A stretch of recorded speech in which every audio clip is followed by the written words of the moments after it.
Tips for buying or selling a home in the winter. Hi, my name is Julia M. Spencer.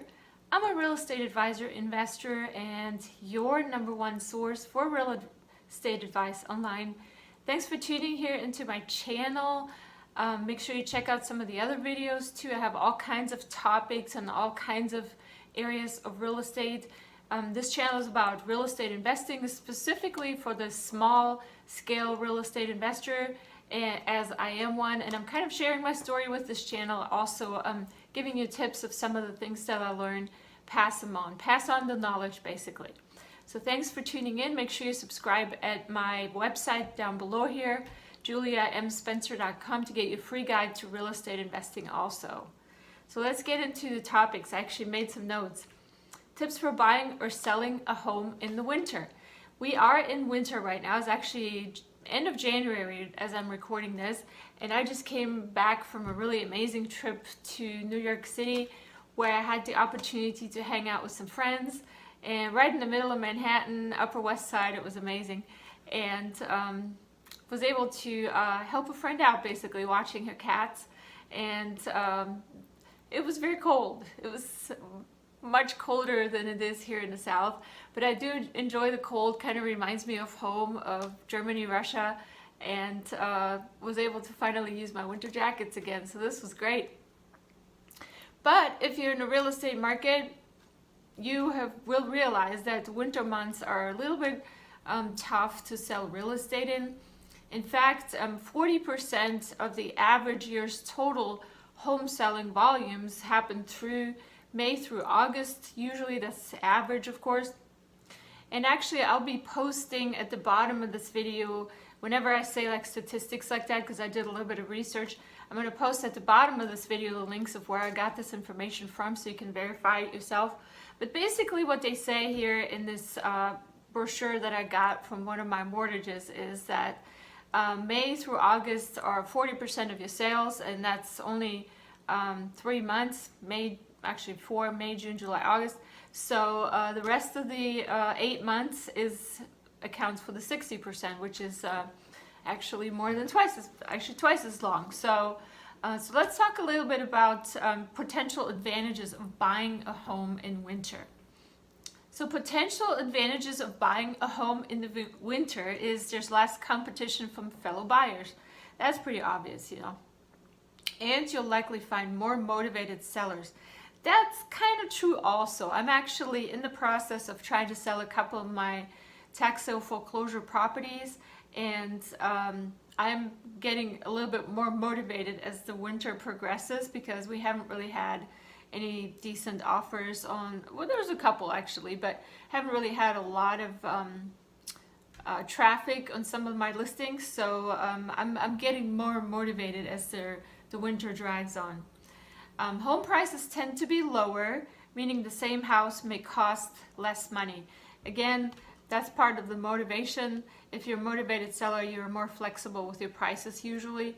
So even on my properties, probably the longer you wait, the better price you're going to get, but that also kind of goes with the fact that the house may not be available. So you got to buy it quickly. What downsides should buyers be aware of? Lower housing inventory means fewer options to choose from. Yeah, that's true. That depends on the market. There's always going to be markets that have lots of options, and there's going to be markets that have fewer options, because the market is just very rigid and not very fluid, I guess. Another downside that buyers should be aware of is that sellers may not want to move during the holiday season. Yeah, that's kind of like a biggie. If you are not very likely to sell your home around the beginning of December. Most people don't want to do a closing around that time, because then they'll have to find movers and they won't know where to put the Christmas tree, and people just want to like wait till the holiday season is over usually before they move. So sellers they just don't want to move, and if you need a place as a buyer immediately, it might be just better for you to wait until the holidays are over. In some locales, construction stops during the winter, meaning new homes may not be available until the spring. That's also true. If you go up north and there's a winter storm and everything is buried in a couple of feet of snow, not likely that that construction project's going to finish anytime soon. So you kind of are on a standstill. Kind of like with everything, everybody goes in hibernation in the winter, myself included. I sleep late in the winters. Bad weather might make it more difficult to inspect a home closely. I don't know about that. I mean, if you're doing your own inspections on your homes when you buy them, maybe. But if you hire a home inspector, which I do recommend that you do if you purchase a home with a mortgage that's going to put a significant amount of debt on you, then I would always recommend to hire an independent inspector. They can be hired for anywhere between $500 to $1,000 to go through the home with a fine-tooth comb and basically find any kind of deficiencies or anything else that you might possibly could be written up for, or that might be a flaw in you trying to buy or sell the property actually, and might be responsible to fix before or after the sale. So what downsides should the seller be aware of if you're the seller? Well, snow or bleak landscapes can reduce the curb appeal of your home. Definitely, that's the truth. Myself, I have a bunch of Airbnb rentals here in Savannah, Georgia. In the winter, they just don't look that great. The grass is kind of brownish. There's kind of a couple of bald spots, and the house just doesn't look as appealing without any vegetation. So that has something to do, of course, with I don't sell the houses, I rent them. But the other houses that I am trying to sell right now, the landscape just looks like horrible, and there's nothing growing. For some reason, the inspectors still come and haunt me saying I need to cut stuff down, and I'm like, there is nothing growing at the moment. Anyways, separate story. I'll make a separate video about that here soon. Okay, so what other downsides should sellers be aware of? Buyers may be reluctant to look at homes in unpleasant weather, so you'll have to make yours as inviting as possible by shoveling walkways and keeping the house warm.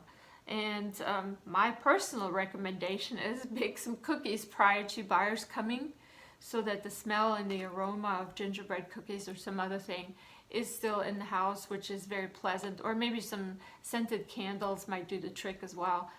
Whenever I looked at homes to buy, I always thought that was a neat little touch. Maybe some fresh flowers that you can buy might be a good idea. And if you have a really good real estate agent that's helping you sell your home, and they might actually do something like an open house. And the ones that are really successful with their open houses, they offer snacks and drinks for free or coffee, and get a lot better responses that way. Yeah, and that pretty much covers my tips for buying or selling a home in the winter, since we are in the winter. I hope you enjoyed this video. Make sure you check out my other videos. If you like them, subscribe to the channel, share them. This one is a little bit of a easier side. I do a lot more in-depth videos as well. And yeah, check out my channel, subscribe. Actually, if you hit the bell at the bottom, I believe that you will get notified whenever I go live, or if you have, if I post new videos as well. And keep the questions and comments going here. Make sure you add them here at the bottom of this video or other videos. I do read all your comments, suggestions, questions, and your messages that I get through my email. My email address is realestate@juliamspencer.com. And in the bottom section of this video, I'm also going to post a link to the website where my radio show is streamed once a week. It's Wednesdays at noon. It's called Real Estate Real Talk. And if you have any questions, would like to come on the show, or show suggestions, please let me know, and I'll be glad to look at that and get you a chance in front of the microphone, or at least have your voice heard with some answers. Have a great day investing. Bye.